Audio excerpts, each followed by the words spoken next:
Olá pessoal, sejam bem-vindos a este episódio do podcast filosófico, atividade promovida pela Organização Internacional Nova Acrópole do Brasil. E neste episódio vamos conversar com o professor voluntário da Nova Acrópole em São Paulo, o professor Tiago Grande. Olá Tiago, seja muito bem-vindo. Oi Pedro, a você e a todos que nos escutam aqui. Muito bom recebê-lo, Tiago, para falar desse tema que é bastante amplo e a filosofia aborda de muitas maneiras e muitas possibilidades. Queria começar então, como sempre fazemos, sem, claro, esgotar esse tema, até porque não teríamos possibilidade de esgotá-lo, mas gostaria de começar desde que ponto podemos refletir sobre o que é a dialética e o que seria então o diálogo como essa realidade da dialética. Bom, a dialética é um aportuguesamento, né, de um termo grego, dialektike, que vem de dois vocábulos. Dia significa através e logos, que é um termo difícil de traduzir porque significa muitas coisas, em geral se traduz por verbo, discurso, palavra, pensamento. Então, a dialética seria, sem correr o risco aqui de diminuir, uma arte de conversação, uma arte de troca de ideias, uma arte de pôr em relação a inteligência de duas ou mais pessoas, buscando aprender algo, buscando solucionar um problema, buscando, do ponto de vista platônico, chegar à verdade. Então, às vezes é visto como um método lógico de pôr à prova as opiniões e os pensamentos que cada um tem julgando serem verdadeiros, né? E esse método, que ficou, claro, muito famoso justamente com Sócrates e Platão, ele percorre toda a filosofia. Na verdade, Aristóteles, por exemplo, diz que o primeiro a usar a dialética teria sido Zenão de Eleia, né? Não é o Zenão que funda o estoicismo, mas o Zenão, um dos principais discípulos de Parmênides, na escola de Eleia, famoso pelos seus paradoxos. E segundo Aristóteles, Zenão seria o primeiro a utilizar-se, né, do método dialético. Já ouvi falar também que Zenão denominava a dialética como o caminho luminoso, que é bonito, né? Caminho luminoso. Depois a gente tem, claro, Sócrates, famoso, né, andando pelas ruas da Ágora Ateniense, conversando com os seus discípulos, atordoando um pouco também os sofistas, né? Então, a gente pode se imaginar andando pela Ágora Ateniense e de repente a gente vê lá um sofista que parava no meio dizendo que podiam perguntar o que quisessem perguntar para ele, que ele saberia responder tudo porque sabia de tudo, até que se aproximava Sócrates e atordoava os sofistas porque, mediante uma técnica do seu método, que é conhecido como elenkos, ele refutava, né, fazia perguntas e nessa conversação ia expondo a incoerência, os sofismas, as falácias, os problemas lógicos, e que acabavam expondo o que realmente incomodava Sócrates, Platão e também Aristóteles, que era a falta de compromisso com a verdade, né? Então, o principal problema que eles tinham com os sofistas era a moral. A dialética, que fica famosa com Sócrates, ela vai ganhar uma dimensão maior, inclusive literária, com o seu principal discípulo, Platão. Famoso pelos seus livros escritos em forma de diálogo, tão celebrados pela filosofia ocidental, né? Podemos voltar depois porque eu acho que vai merecer a gente se concentrar nesse tema um pouco falando de Sócrates e Platão, mas para seguir aqui numa espécie de linha histórica. Evidentemente, Aristóteles dá sequência a isso e desenvolve a lógica, né? E o Organon, o famoso livro de Aristóteles, que vai instrumentando, né, para a gente pensar com lógica, né? Aprender a pensar fazendo bom uso da razão. E aí a gente vai entrando, eu estou ainda aqui no Ocidente, a gente vai entrando com a queda já de Roma, depois na Idade Média, e aí surgem outras expressões dialéticas, né? Julián Marías, que é um historiador da filosofia espanhol, ele diz: a dialética em Santo Agostinho é a confissão, né? Então, Santo Agostinho resolve essas suas angústias, incongruências, em um formato dialético que é a confissão. Daí as confissões de Santo Agostinho. Depois, ainda na Idade Média, a gente vai ver disputas, né? Disputas polêmicas com debates, alguns já um pouco mais à frente nas universidades. E a gente tem, no finalzinho da Renascença, um nome importante que é Giordano Bruno, que assim como Platão escreve livros em forma de diálogo. E aí eu dei esse salto acelerado para a gente chegar na Idade Moderna, porque, sem dúvida nenhuma, se a gente quiser fazer uma história da dialética, não podemos deixar de falar de Hegel. Do século XVIII para o século XIX, esse grande filósofo alemão, ele vai estabelecer uma espécie de cânone ocidental na sua epistemologia, no seu trabalho, uma obra grande, meio difícil de ler também, né? Mas todo mundo já ouviu falar de tese, antítese e síntese, né? Isso é uma coisa que, mesmo quem não leu a Fenomenologia do Espírito de Hegel, já ouviu falar de tese, antítese e síntese. Às vezes isso é abordado de um modo muito simplificado, né, e reduzido, mas basicamente o que Hegel contribui é falar do movimento, né?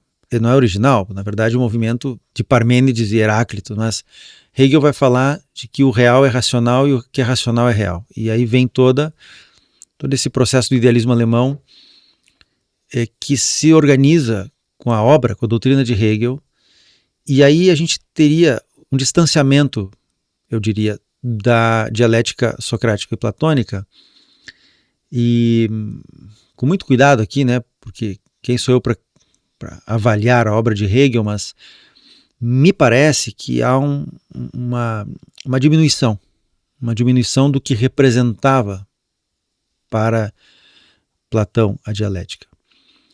Muito embora Hegel faz esta crítica ao revés, dizendo que a dialética com ele se torna científica, né, algo mais científico. E aí a gente vem ver depois, aí sim, uma redução e um achatamento da dialética com o tal do materialismo dialético, que fica famoso com Marx e Engels, e que estabelece esse jogo de teses e antíteses e sínteses na movimentação histórica, né? E daí vem a questão da luta de classe e tudo mais. Então, do meu ponto de vista, correndo o risco aqui de talvez até de ser arrogante, mas me parece que houve uma redução, uma diminuição, uma perda do valor grandioso da dialética conforme a gente vê na filosofia clássica. Então, isso só olhando para o Ocidente, né? Se a gente, e claro que não vai dar tempo aqui, isso mereceria um outro podcast, mas a lógica e a dialética também se desenvolvem no Oriente. Há um preconceito de que não há filosofia, por exemplo, na Índia, que aquilo é religião. Isso é um preconceito. Por exemplo, tem uma escola de lógica. Das 6 escolas ortodoxas da Índia, que são as escolas que se baseiam nos Vedas, uma delas se chama Nyaya, e é uma escola de lógica, com uma estrutura de silogismos, inclusive, um pouco mais complexa, ou mais densa assim, do que o silogismo aristotélico.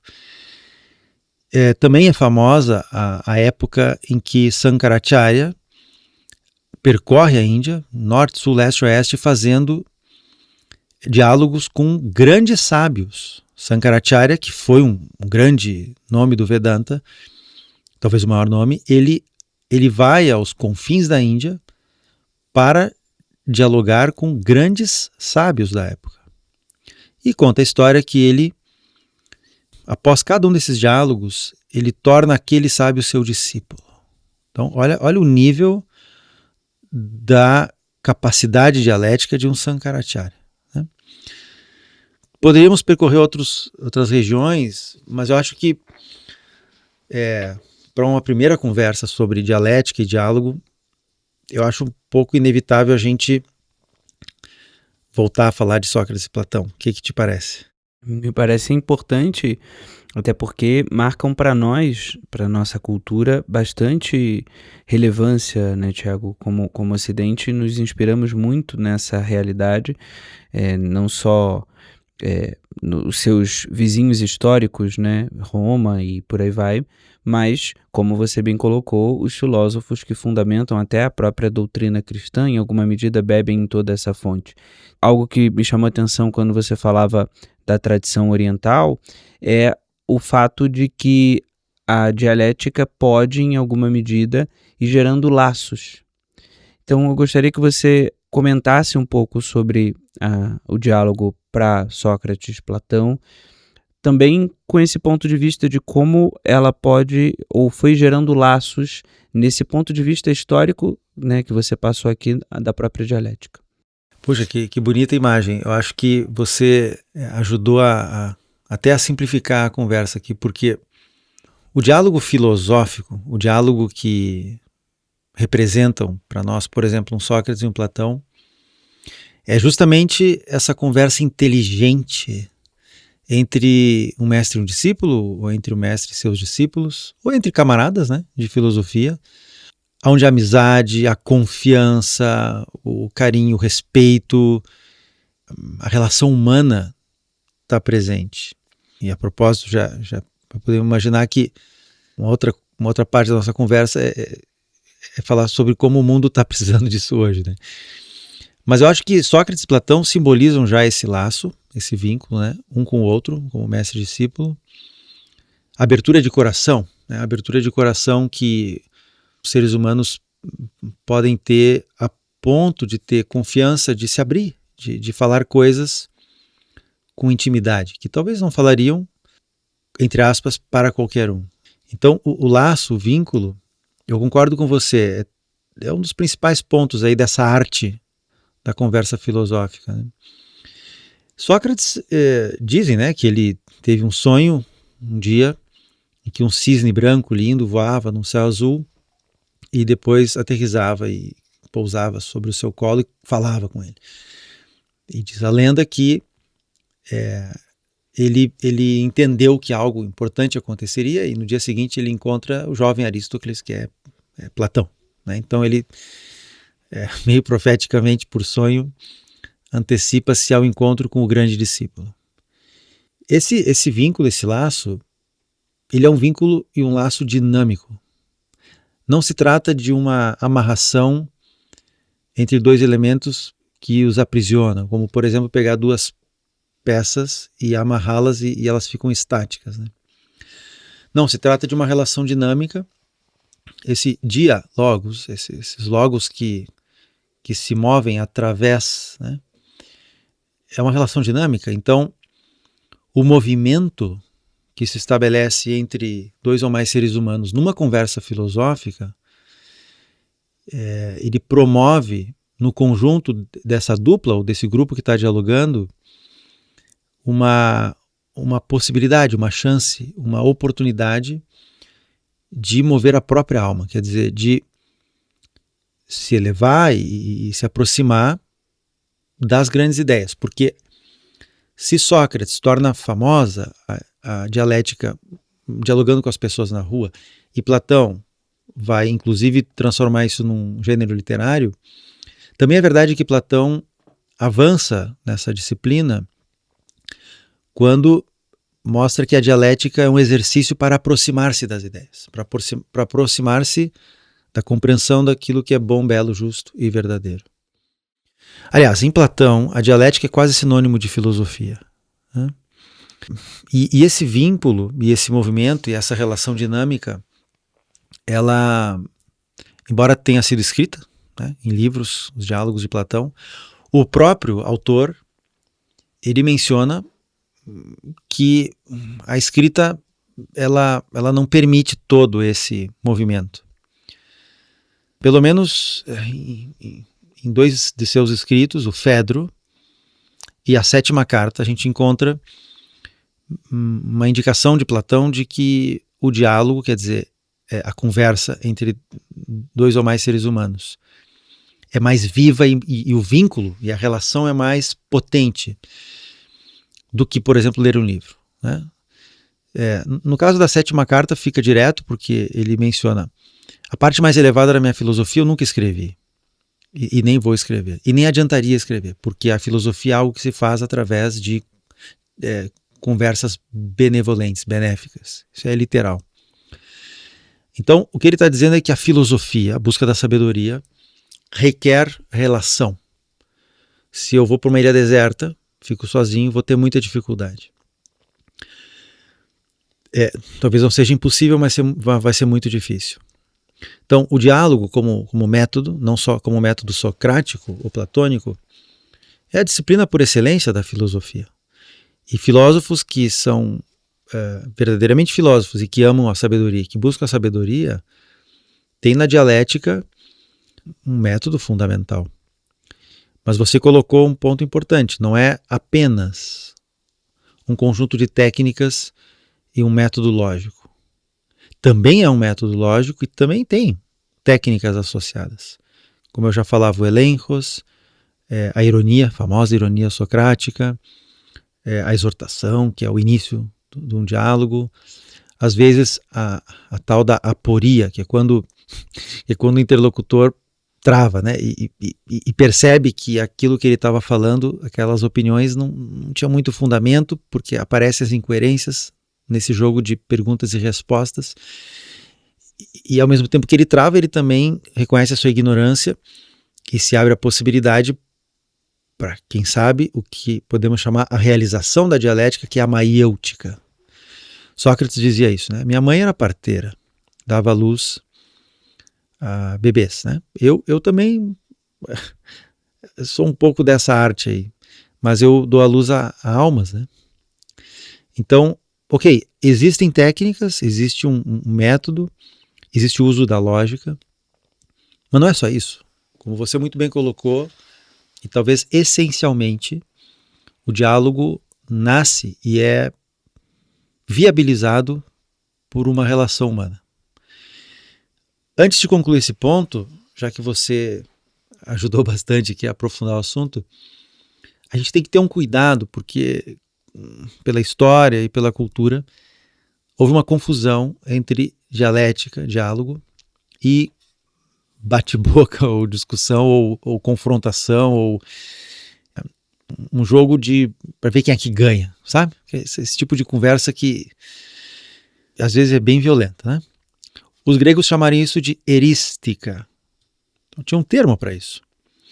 E tem um diálogo de Platão, que se chama Os Amantes Rivais, em que Sócrates aparece, aquele jeito dele, né? Bem assim, irônico, e diz, o que vocês estão fazendo? Né? E aí os caras dizem, a gente está aqui vendo quem é que ganha do outro na discussão. E Sócrates, né, com a sua inteligência e ironia, ele diz, legal, mas e se você aí, se você ganhar dele, o que acontece? Daí eu vou saber que eu fui melhor na retórica, ganhei dele. E você, se perdeu, o que acontece? Daí na próxima eu tento pegar o cara. E aí Sócrates entra com as perguntas assim do elencos, né, que começa a gerar uma aporia. Ele diz, olha, mas você aí, se você ganhar, você se torna melhor porque ganhou? E você, se perder nesse debate, você se torna pior ou melhor? E qualquer um de vocês, quem ganha ou perde, não importa, mas algum vai chegar à verdade? E ele mostra que é inútil, né? Que é uma discussão que não é muito produtiva. E sabemos bem, né, Pedro, sobretudo no mundo de hoje, que tem uma sensibilidade, né? As conversas, às vezes, é muito fácil cair em polêmicas e em violências. Não só não é produtivo, como muitas vezes afasta, piora a atenção. Então, a erística, em definitivo, não é dialética. É outro assunto. Estamos falando aqui de uma conversa inteligente, filosófica, e que, como você muito bem falou, depende de um vínculo, de uma relação aberta entre seres humanos. E como você comentava no início, isso é muito usual em escolas de filosofia ao longo da história, não só no Ocidente como no Oriente. Vemos isso nas escolas Platão, Aristóteles, passando pelas escolas de filosofia, já entrando mais próximas na nossa cultura. Você citou, né, as surpreendentes escolas filosóficas do mundo indiano, que muitas vezes não olhamos para elas. Podemos ir nas tradições da China, de Confúcio, Lao Tse e outros. Bem, poderíamos fazer esse passeio de como as escolas de filosofia usaram a dialética. Bem, a Nova Acrópole é uma escola de filosofia, como o nosso nome já diz. Você que está chegando agora no nosso podcast não nos conhece, pode nos conhecer pelos nossos canais.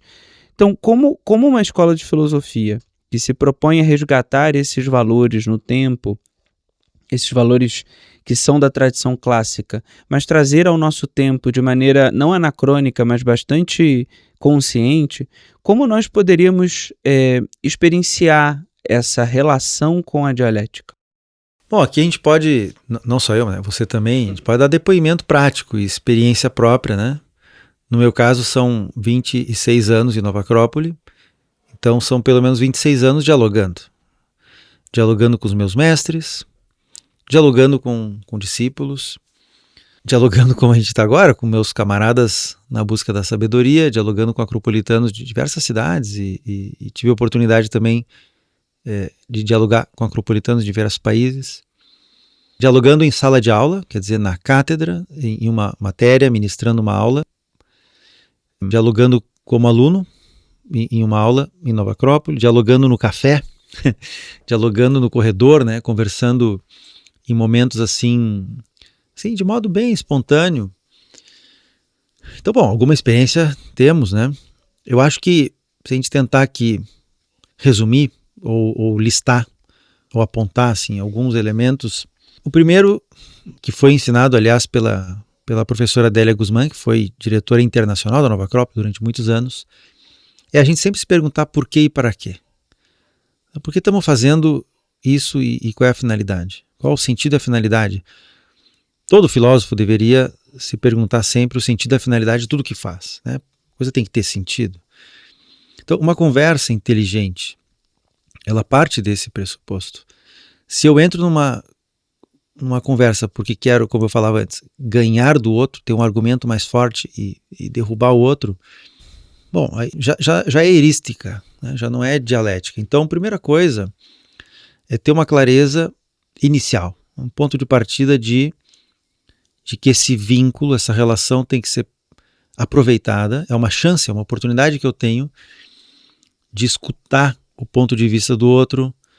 Uma das definições do diálogo é que são vários caminhos diferentes que a gente tem que, de alguma maneira, conjugar e vão ganhar um direcionamento convergente, né? E vamos todo mundo junto, caminhando junto em busca, não da verdade absoluta, mas de algum aspecto dela, né? De alguma sacada, de algum insight, de alguma compreensão. Então, a primeira coisa é sempre a gente se perguntar, não só dentro da nossa escola, em qualquer lugar, quando a gente entra numa conversação, sempre ter muito presente, com muita atenção, qual é o sentido disso, né? Por que vamos falar e onde é que estamos, para onde estamos direcionando isso, qual seria a finalidade? Se essa finalidade é positiva e se o sentido é em busca de uma compreensão, de um entendimento, da solução de um problema também, né? Um outro elemento também que a professora Adélia ensina é o respeito. O respeito, a cortesia é um fundamento para o exercício da convivência. Então, um diálogo ele tem que ter respeito no início, no meio e no fim. Porque, obviamente, eu vou escutar pensamentos, opiniões diversas e que, para eu poder aproveitar isso e também dar a minha contribuição, esse nível de respeito, de cortesia, ele tem que estar presente o tempo inteiro. O terceiro ponto é mais ou menos como eu falava ali dos caminhos, né, dessas coisas diferentes que vêm, a gente tem que, de alguma maneira, integrar isso tudo, conjugar, harmonizar, coordenar. Ajuda muito quando tem um professor acropolitano, né, um voluntário um pouco mais experiente, que tem um pouco mais de experiência, ele pode fazer às vezes de um guia, né, de um condutor, a gente está muito longe do dialético como Sócrates ou como foi Platão, mas pelo menos tendo esse modelo, né, ser o dialético que facilita, né? Hoje é um termo que está na moda, né, a facilitação dos processos. Então, pode ser um facilitador, vai. E aí, tem questões que podem chegar ao ponto até do desenvolvimento técnico. Por exemplo, ela menciona 3 coisas: saber falar, saber escutar e saber calar. Saber falar é por si só uma arte, né? Que não se restringe à retórica ou à eloquência, mas como seres humanos, diz ela, podemos fazer arte com a fala. Cantando também, mas quando a gente se expressa com beleza, né? Uma pessoa, quando fala de coração, quer dizer, quando fala com sinceridade, quando fala com coragem, quando fala o que realmente está sentindo e vendo dentro de si, ela está compartilhando algo interior, íntimo. E dessa relação pode aparecer uma fala muito humana, profunda e bela. Também tem que saber escutar, porque às vezes a gente se depara, a gente mesmo, né, se observando, se depara com aquela atitude assim, o cara está falando e eu já estou pensando, né? Há uma dica muito prática que é prestar atenção e verdadeiramente escutar, de verdade. Por respeito, como falávamos antes, sim, por respeito, mas também porque é parte do método dialético, né? Eu tenho que prestar atenção no que ele está falando. E se houver alguma falácia, algum sofisma, eu vou poder perceber. Se eu não estou atento, eu posso ser enganado.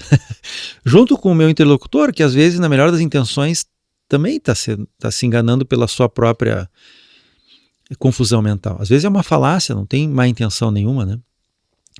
E para a gente poder se ajudar, essa conversa tem que ter atenção, tem que escutar o que ele está falando. O saber calar, curiosamente, é mais profundo até. O saber calar é quando a gente ensina ou aprende pelo silêncio. É o exemplo moral, né? É o exemplo que gera uma... Assim, a gente às vezes vê pessoas que pelas suas virtudes, né, a gente quer ser como elas, né? E numa relação, num diálogo, aí também se apresenta essa conduta exemplar que às vezes fala mais do que, ou diz mais do que fala. E para finalizar, assim, essas dicas dela, das que eu estou lembrando agora de memória, ela também fala de saber pensar, claro. E o que é saber pensar aí? Bom, muitas coisas. Porque para falar bem tem que pensar bem, né? Isso é aquela relação que tem lá no Trivium, quando se falava de lógica, gramática e retórica, né? As artes liberais. Então, justamente, uma pessoa com as ideias confusas, desordenadas, ela também, quando falar, a gente vai perceber, né? Tem uma certa confusão no que está falando. Então, saber pensar, em primeiríssimo lugar, é ordenar, né? Ter uma mente basicamente ordenada. Isso permite ter clareza sobre o que eu penso, sobre o que eu desconheço, sobre o que eu gostaria de saber, sobre o que eu estudei, sobre o que eu quero perguntar, sobre o que eu acho. Por exemplo, Platão dizia, doxa não é episteme, né? Opinião não é conhecimento. Todos temos opiniões, mas um filósofo deveria saber quando é opinião. Se eu faço um comentário, eu deveria saber que é só uma opinião. Da mesma maneira que quando o outro fala, também eu deveria saber que é só uma opinião. E aqui um parêntese, né, sobre o mundo de hoje. As pessoas brigam demais por opiniões. E a verdade é que, em muitos casos, as pessoas estão trocando opiniões, ninguém conhece nada, e brigam por isso. Então, se a dialética é uma conversa inteligente em direção à verdade e à bondade, ora, se a gente ficar perdendo tempo debatendo aqui cheio de opiniões, não vamos chegar a lugar nenhum. Então, saber pensar também inclui observar-se e enxergar cada um consigo próprio, o que é uma opinião e o que é um conhecimento, um pouco de conhecimento que possa ter. Um outro ponto de saber pensar, um pouco mais difícil de explicar, mas seria a elevação da alma, que é procurar pensar ideias elevadas, né? E uma dica e uma técnica até é a pergunta. Quando eu faço uma pergunta, como Sócrates fazia, por exemplo, que é a amizade? Ti, né? Que é isso? Que é a amizade? Ti de quê? Que é a justiça? que é o amor, que é a verdade? Esse tipo de pergunta eleva o nível da conversa. Então, a gente pode estar entre amigos falando qualquer coisa, mas se vem uma pergunta desse tipo e é levada a sério, claro, se é levada a sério, eleva o nível da conversa. Então, eu posso aprender a pensar e melhorar o meu pensamento a partir de perguntas profundas e reflexivas. E aí vem, Pedro, um outro ponto que, embora a gente não tenha abordado ainda, mas também é importante, Platão também fala disso, que o diálogo é sim uma relação entre duas ou mais inteligências, porém, quando eu estou sozinho, eu também exercito isso dentro de mim mesmo e poderíamos chamar isso de reflexão. Então, a reflexão é uma espécie de diálogo consigo mesmo. Todo ser humano que se volta para dentro com um mínimo de introspecção pode também se pôr essas perguntas. Pode também procurar, com a atenção interior, fazer esse percurso que é uma espécie de espiral, assim, né? Tentando limpar, porque a dialética também é uma purificação, né? Purificação de preconceitos, purificação de sofismas e falácias, purificação da ignorância. Eu, como filósofo, individualmente também posso, eventualmente, refletir e me perguntar, né? Isso que eu estou pensando, isso que eu acho da vida, essa situação, esse problema, colocar para dentro essa pergunta e tentar elevar a consciência para encontrar as respostas. Então, o diálogo, ele tem também essa dimensão interior individual. É interessante, porque é um outro aspecto, mas que aparece também na obra platônica. Bem, a nossa pergunta anterior foi sobre como viver isso no mundo, né, no nosso tempo e numa escola de filosofia. Amplio agora a pergunta, e você falava, Tiago, sobre o quanto nós temos brigado ou nos levado a situações em todos os campos da vida em sociedade, seja no nível individual, conosco mesmos, seja no nível da convivência em todos os âmbitos, né? Temos brigado pelas nossas opiniões e muitas vezes achamos que essa é a única possibilidade que temos de opinar sobre as coisas, né? E não temos tido, talvez, oportunidade de reconhecer e ter referência da possibilidade de gerar certas sínteses, certas experiências de vida que ampliam opiniões. Portanto, como o diálogo, a dialética, esse ensinamento que essas tradições filosóficas têm nos trazido, como nós podemos aplicar para uma vida em sociedade conosco mais fortes, melhores, mais úteis para o nosso mundo, para que possamos ter relações mais felizes, ambientes mais harmônicos, uma vida em sociedade um pouco mais leve, né? Sem tantos pesos, sem tantas dores, sem tantas dúvidas. Usando a famosa alegoria de Platão da caverna, se a gente está no fundo da caverna, já basta a escuridão da caverna, né? Já basta essa escuridão. O Logos, como palavra, como discurso ou como inteligência, é um pouquinho de luz que cada um tem dentro de si. Todo ser humano, porque tem mente, tem um pouquinho dessa luz, dessa clareza. Então, acho que se a gente considera todas as dificuldades da vida, que todo mundo tem na sua vida pessoal, desafios profissionais, sociais, familiares, e também as dificuldades em sociedade, né? E aí, meu Deus do céu, a gente pode falar de desafios em diferentes âmbitos, né? O político é bem evidente, mas também em outras áreas, porque o oposto do dialético pode ser o sofista, que é aquele que acha que sabe e quer convencer todo mundo de que sabe e vai usar de uma arte de persuasão para convencer. Mas também tem um outro tipo de oposto, que é o fanático, né? Que é aquele que não está aberto a isso que você falava do vínculo. Ele não está aberto a gerar uma relação e trocar ideias. Ele está fechado. E a gente vê fanatismos hoje em todas as áreas. Fanatismos na política, sem dúvida, fanatismos nas religiões, fanatismos nas artes, fanatismos na ciência também. Então, ora, se como ensinava Platão, todos estamos no fundo de uma caverna escura, o mais inteligente é a gente se ajudar, né? E o diálogo, a conversa inteligente, buscarmos juntos a sabedoria, a verdade, a harmonia, não é romantismo, não é ingenuidade, não é papo, sei lá, infantil. É um ato de inteligência. Agora, com seriedade, e aí vai ter que pagar um preço, e o primeiro preço a pagar é estabelecer isso dentro de si mesmo. De novo, lembrando da professora Adélia, ela dizia, diálogo não é confronto, porque confronto é erística. Porém, diz ela, há algumas vezes, sim, vai ter confronto em um diálogo. Contudo, é o confronto que cada um tem consigo próprio. Quer dizer, o meu confronto comigo mesmo para dialogar é segurar minha onda, né? Segurar as minhas ânsias e impulsos, segurar a minha vaidade, segurar a minha cólera, segurar as minhas reações intempestivas.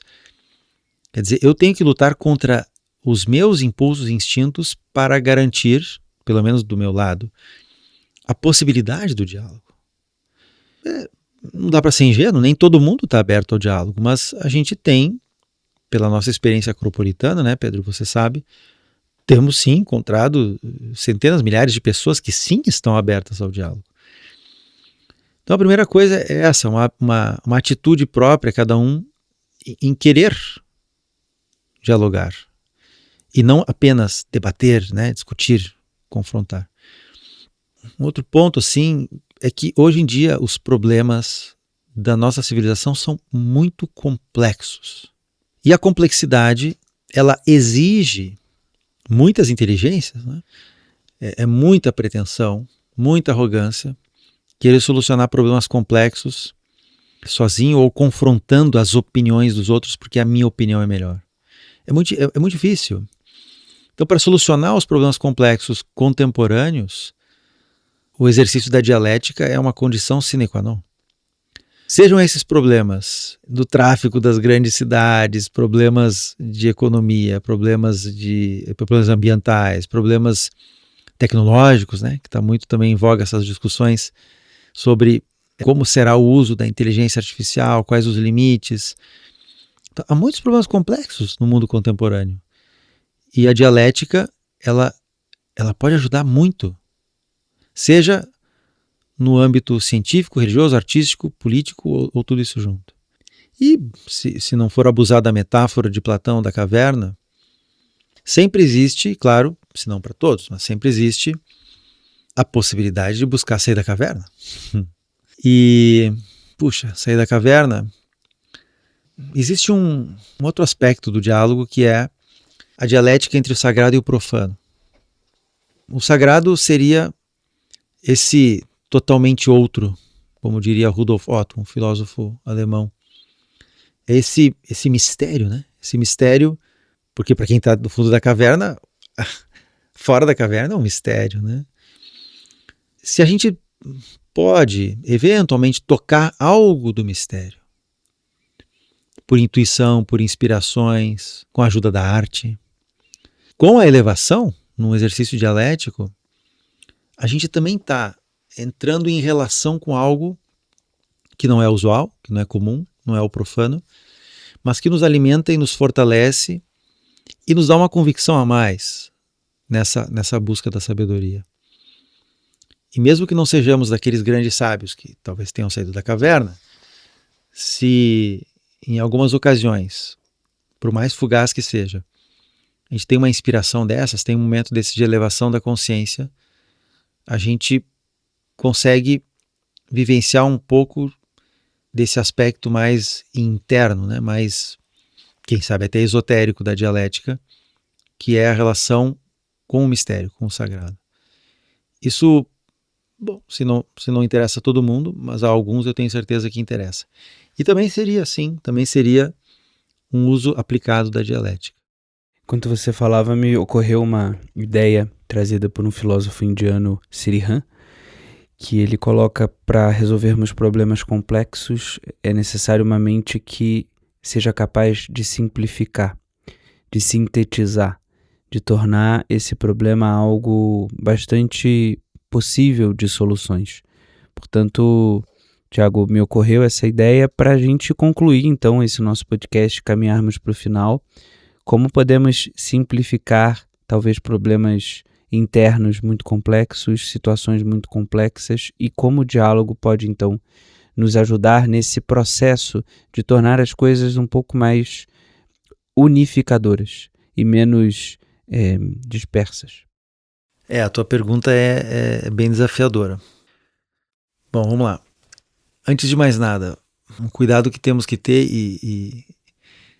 e certamente não é isso que Srihan falou, claro, é pegar assim, um problema, uma situação complexa e fazer de conta que é simples, né? Isso aparece nas conversações, por exemplo, quando alguém, diante de uma situação complexa, fala: não, isso aí é só assim, ó. Isso aí é só tal coisa.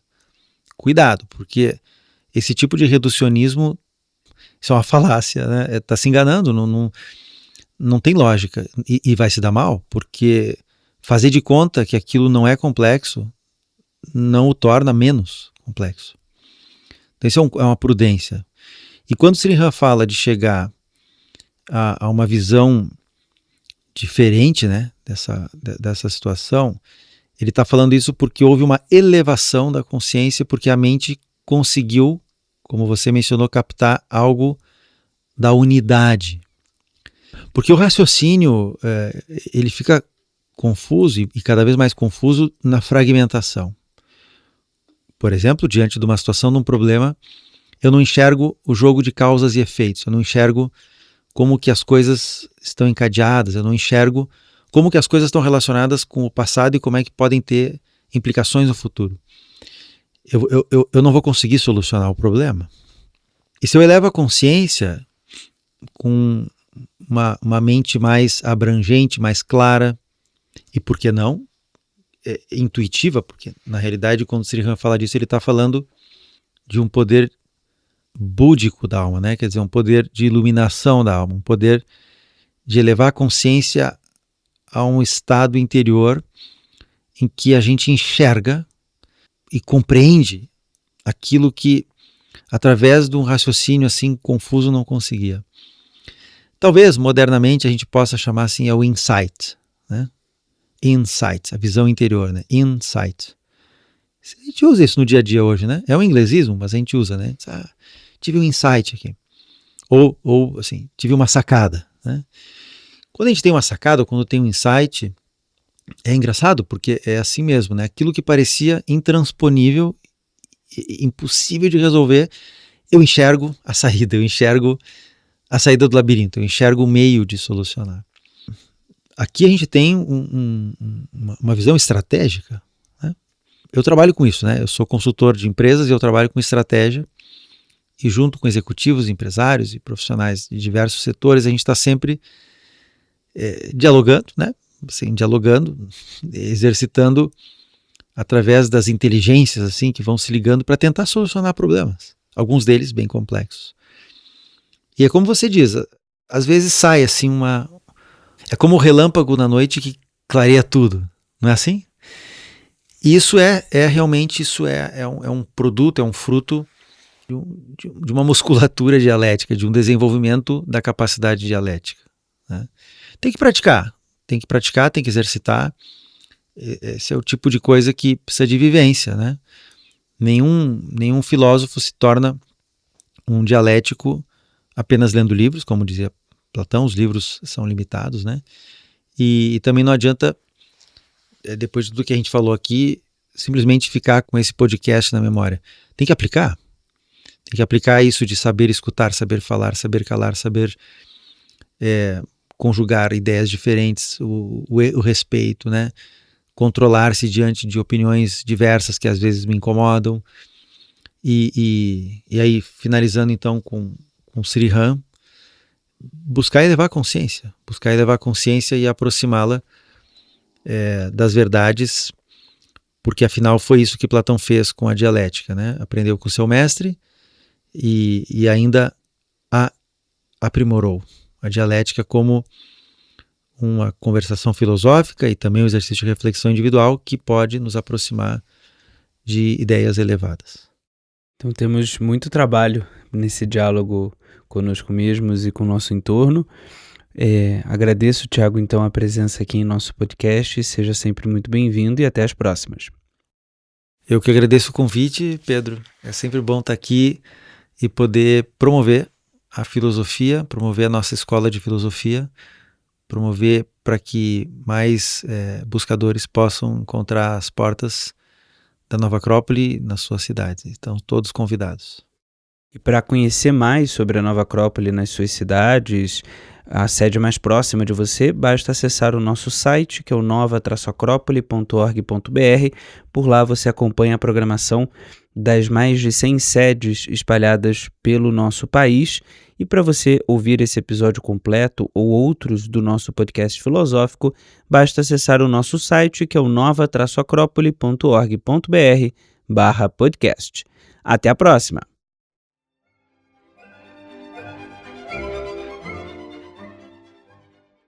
A trilha deste podcast é de autoria de Johann Strauss e chama-se Vienna Blut Opus 353.